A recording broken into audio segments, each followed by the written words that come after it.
చేసిన ఆరోపణలు తప్పు. కేవలం మహిళల అక్రమ రవాణాలో కేసులు 34 మాత్రమే నమోదయ్యాయి. అందులో బాధితులు, అక్రమ రవాణా బాధితులు 46 మంది మాత్రమే అనేసి అసెంబ్లీలో మీరే ఒప్పుకోవడం జరిగింది. అంటే ఎంత తప్పుడు ఆరోపణలు అప్పుడు గతంలో జగన్మోహన్ రెడ్డి గారి ప్రభుత్వం మీద చేసి ప్రజల్ని మభ్యపెట్టి నమ్మించి ఈరోజు అధికారంలోకి వచ్చారో అర్థమవుతూ ఉంది. దీన్ని మేము తీవ్రంగా ఖండిస్తూ ఉన్నాము. అసలు నిజంగా ఈరోజు మీరు ఈ వాలంటీర్స్కి క్షమాపణ చెప్పాలి. ఎందుకంటే అంత అడ్డుగోలుగా అబద్ధాలు చెప్పారు, ప్రజలకి మభ్యపెట్టారు.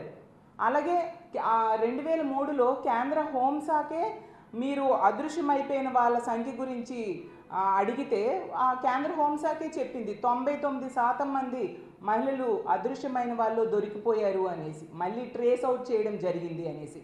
అంటే ఇలా పదే అబద్ధాలు వల్లి వేయడం మీకు అలవాటుగా మారిపోయింది. ఈరోజు తీసుకుంటే చంద్రబాబు నాయుడు గారు హిందుస్థాన్ టైమ్స్ సదస్సులో చంద్రబాబు నాయుడు గారు జగన్మోహన్ రెడ్డి గారి మీద తప్పుడు ఆరోపణలు చేశారు. తన తల్లి మీద, చెల్లి మీద సోషల్ మీడియాలో అసభ్యంగా ప్రచారం చేయిస్తున్నారని.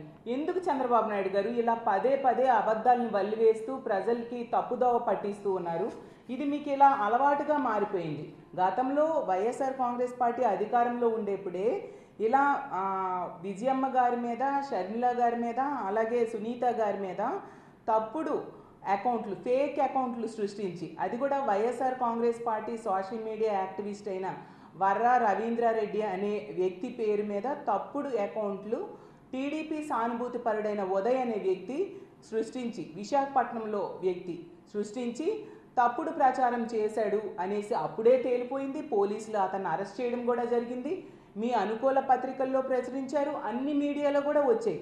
అంతగా నిజాలు బట్టబయలైనా కూడా, మీరే ఇలాంటి తప్పుడు పని చేసినా కూడా మళ్ళీ ఇప్పటికి కూడా అలాంటి తప్పుడు ఆరోపణలు చేస్తూ మళ్ళీ ప్రజలను మభ్య పెట్టడానికి ఎందుకు మీరు ప్రయత్నిస్తూ ఉన్నారు? గతంలో కూడా ఎన్టీ రామారావు గారి మీద అసభ్యకరమైన పోస్టులు మీరు పెట్టించారు. ఆ రోజు తీసుకుంటే మోడీ గారి భార్యనే మీరు విమర్శించారు. అలాగే పవన్ కళ్యాణ్ గారి తల్లిని 5 కోట్లు పైగా ఖర్చు పెట్టి ఐటీడీపీ వాళ్ళు ఆవిడ్ని తిట్టారు అని చెప్పి సాక్షాత్తు పవన్ కళ్యాణ్ గారే చెప్పడం జరిగింది. లోకేష్ గారు కూడా ట్వీట్ చేశారు ఆ రోజు.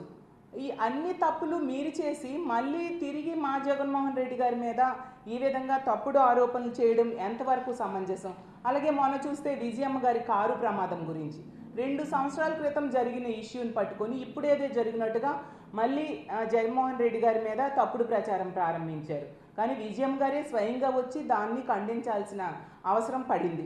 ఇంత ఘోరంగా మీరు తప్పుడు ప్రచారం చేస్తూ వెళ్తూ ఉంటే ఇది ఎంతవరకు సమంజసం? అలాగే తీసుకుంటే మీరు తప్పుడు ప్రచారం చేయడము, మీ అనుకూల మీడియా ద్వారా దాని ప్రచారం మరింత ఉధృతి చేయడం, పతాక శీర్షికల్లో రాయడం మీకు ఒక అలవాటుగా మారిపోయిన విషయం ప్రజలు గమనిస్తూ ఉన్నారు. ఎప్పటికైనా మీరు ఇలాంటి తప్పుడు ఆరోపణలు మానుకోవాల్సిందిగా చంద్రబాబు నాయుడు గారి నుంచి కోరుతూ ఉన్నాను. అసలు మీరు ఆ హిందుస్థాన్ టైమ్స్ సదస్సులో పార్టిసిపేట్ చేసిన టైంలోనే మనం చూసుకుంటే విజయనగరంలో మహిళల మీద అసలు రాష్ట్రంలో ఎన్నో అఘాయిత్యాలు జరుగుతూ ఉన్నాయి. ఈరోజు విజయనగరంలో ఒక టీచర్, అతని కుటుంబ సభ్యులందరూ కూడా టీడీపీ సానుభూతి పరులు, ఒక స్టూడెంట్ తాలూకా తల్లికి లైంగిక వేధింపులు చేయడం జరిగింది. అలాగే తీసుకుంటే నిన్న ఆర్టీసీ మహిళా కండక్టర్పై మీరు ఈ మధ్య బాగా మద్యం షాపులు ఎంకరేజ్ చేశారు. ప్రైవేట్ మద్యం షాపులు చూస్తే రోజుకో వీధుల్లో కూడా బెల్ట్ షాపులు దొరుకుతూ ఉండే పరిస్థితి. ఆ మద్యం తాగిన ఒక వ్యక్తి చాలా అసభ్యకరంగా మహిళా కండక్టర్తో బిహేవ్ చేయడం జరిగింది.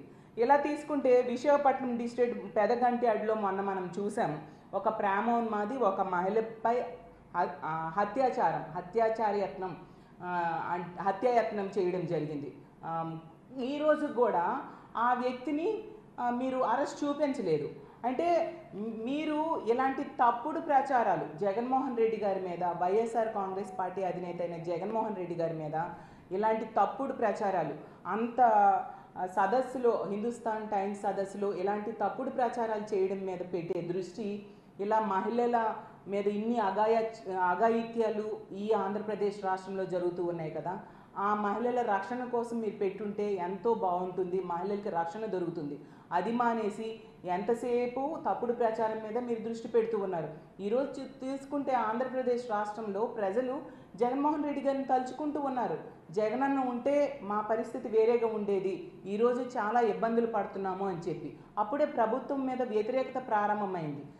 దానిని దృష్టి మరల్చడం కోసం ఈ విధంగా ఇలాంటి తప్పుడు ప్రచారాలు పదే పదే వల్లిస్తూ ప్రజల్ని మభ్యపెట్టడానికి ట్రై చేస్తూ ఉన్న పరిస్థితి. చంద్రబాబు నాయుడు గారికి ముందు నుంచి కూడా అలవాటు, ఒక అబద్ధాన్ని పదే పదే చెప్పి అది నిజమని నమ్మించేట్టుగా చేస్తూ ఉంటారు. అదే ప్రచారాన్ని ఇప్పుడు కూడా, అదే అలవాటుని ఇప్పుడు కూడా కొనసాగిస్తూ ఉన్నారు. అలాగే తీసుకుంటే ఈరోజు అసెంబ్లీలో తెలుగుదేశం పార్టీ ఎమ్మెల్యే అయిన, రాజమండ్రి ఎమ్మెల్యే అయిన ఆదిరెడ్డి శ్రీనివాస్ గారు మాట్లాడుతూ దిశ చట్టాన్ని దౌర్భాగ్యం అంటూ మాట్లాడారు. నిజంగా అది చాలా దురదృష్టకరం, ఇది చాలా అభ్యంతరకరం. ఎందుకంటే ఆడపిల్లల రక్షణ కోసం ఈ వ్యవస్థని జగన్మోహన్ రెడ్డి గారు ఆ రోజు ఏర్పాటు చేశారు. పక్క రాష్ట్రంలో ఒక మహిళ మీద అత్యాచారం జరిగి హత్య జరిగితే అలాంటి సిచ్యువేషన్స్ మన ఆంధ్రప్రదేశ్ రాష్ట్రంలో జరగకూడదు అని చెప్పి జగన్మోహన్ రెడ్డి గారు ఈ దిశ వ్యవస్థను తీసుకొస్తే, దిశ యాప్ డౌన్లోడ్ చేసుకోమని చెప్పడానికి కూడా తప్పు పడుతూ మాట్లాడారంటే అసలు మహిళలంటే మీకు ఎంత గౌరవం ఉందో అర్థం చేసుకోవచ్చు. అసలు నిజం చెప్పాలంటే మీరు ఈ కూటమి ప్రభుత్వం అధికారంలోకి వచ్చాక దిశ యాప్ని, అలాగే దిశ పోలీస్ స్టేషన్స్ని నిర్వీర్యం చేసేశారు. నిర్వీర్యం చేసేయడం వల్లే ఈరోజు ఆడపిల్లల మీద అఘాయిత్యాలు రోజు రోజుకి పెరిగిపోతూ ఉన్న పరిస్థితి. ఆడపిల్లలకి ఈ ఆంధ్రప్రదేశ్ రాష్ట్రంలో రక్షణ లేని పరిస్థితి. మీ ప్రభుత్వమైన హోమ్ మినిస్టర్ గారైనా రాజకీయాలు చేయడం మీద దృష్టి పెడుతూ ఉన్నారు తప్ప మహిళల రక్షణ మీద దృష్టి పెట్టని పరిస్థితి క్లియర్గా కనిపిస్తూ ఉంది. అసలు ఈ ప్రభుత్వం అధికారంలోకి వచ్చాక మహిళల రక్షణ కోసం ఏం చర్యలు తీసుకున్నారో ముందు అది చెప్పండి. అది మానేసి ఇలా మహిళల రక్షణ కోసం ఏర్పాటు చేసిన దిశ చట్టాన్ని, దిశ యాప్ని గురించి ఎలాంటి మాటలు మాట్లాడడం సమంజసం కాదు. అసలు దిశ యాప్లో SOS బటన్ కనుక నొక్కితే కేవలం కొన్ని నిమిషాల్లోనే పోలీసులు వచ్చి మహిళల్ని రక్షిస్తారు. దాని ద్వారా 31,600 మందికి పైగా మహిళలు రక్షించబడ్డారు. అది రికార్డెడ్గా ఉంది. అలాగే 1,56,00,000 మంది మహిళలు దాన్ని డౌన్లోడ్ చేసుకున్నారు. ఇంతగా ఆ వ్యవస్థ ప్రజలకి ఉపయోగపడింది కాబట్టే అంతమంది దాన్ని డౌన్లోడ్ చేసుకోవడం జరిగింది. అలాంటి మంచి వ్యవస్థని మహిళల రక్షణ కోసం ఏర్పాటు చేయబడిన దిశ యాప్కి అవినీతి మరకలు అంటించడానికి ఆదిరెడ్డి వాసు గారు ప్రయత్నించడం చాలా దారుణం. మేము తీవ్రంగా దీన్ని ఖండిస్తూ ఉన్నాము.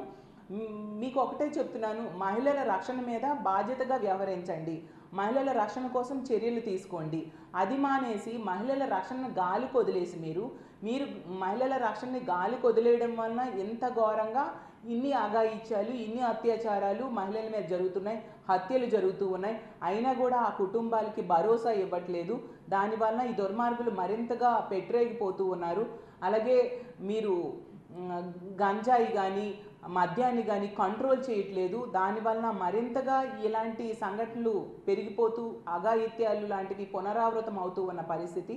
కాబట్టి మీరు ఇలాంటి మంచి వ్యవస్థలు నిర్వీర్యం చేయడం బదులు మహిళల రక్షణ మీద దృష్టి పెట్టాల్సిందిగా మిమ్మల్ని కోరుతున్నాను.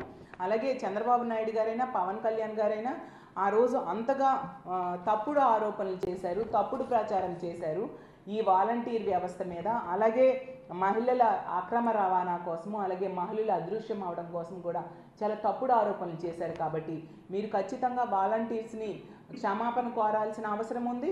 అలాగే మీ ప్రభుత్వమే ఒప్పుకుంది ఈరోజు ఇంతమంది ఇంత 34 కేసులు మాత్రమే అక్రమ రవాణా కేసులు ఉన్నాయి అనేసి. అంటే మీరు స్వయంగా ఆ రోజు ప్రతి మీటింగ్లో కూడా మాట్లాడిన మాటలు తప్పు అని మీ ప్రభుత్వమే ఈరోజు ఒప్పుకుంది. అంటే మీరు ఎంత ఘోరంగా తప్పుడు ప్రచారం చేసి అధికారంలోకి వచ్చారు, జగన్మోహన్ రెడ్డి గారి మీద తప్పుడు ప్రచారం చేసి ప్రజలను మభ్యపెట్టి అధికారంలోకి వచ్చారనేది మీ ప్రభుత్వమే అడ్డుకుంది అనే విషయాన్ని మీరు గమనించాలి. ఆ తప్పుడు ప్రచారానికి మీరు క్షమాపణ చెప్పాల్సిన అవసరం ఉంది. అలాగే తీసుకుంటే జగన్మోహన్ రెడ్డి గారు ముఖ్యమంత్రిగా ఉండేప్పుడు మహిళల రక్షణ కోసం ఎన్నో చర్యలు తీసుకున్నారు. ఎంతగానో మహిళల రక్షణ కోసం పెద్దపీట వేయడం జరిగింది.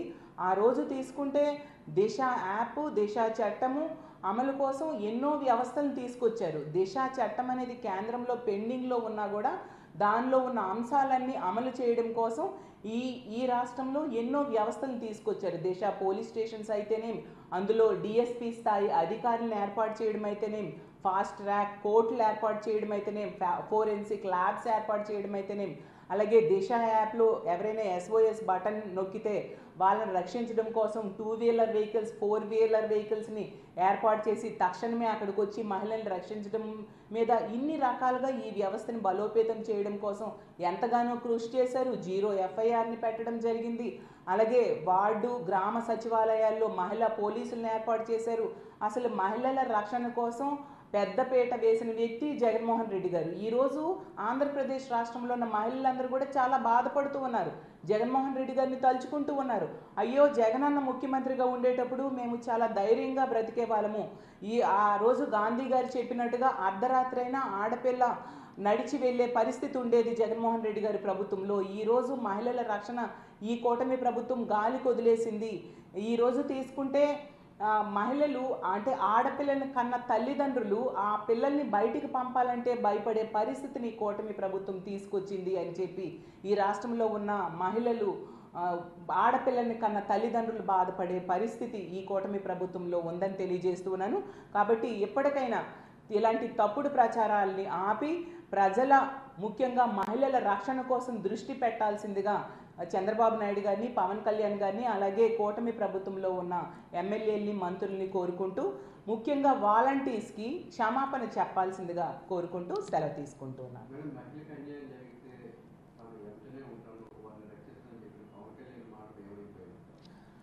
పవన్ కళ్యాణ్ గారి సొంత నియోజకవర్గమైన పిఠాపురంలోనే తెలుగుదేశం పార్టీ వ్యక్తి ఒక బాలికను మద్యం తాగించి అత్యాచారం చేస్తే కనీసం ఆ కుటుంబానికి భరోసా ఇవ్వలేదు.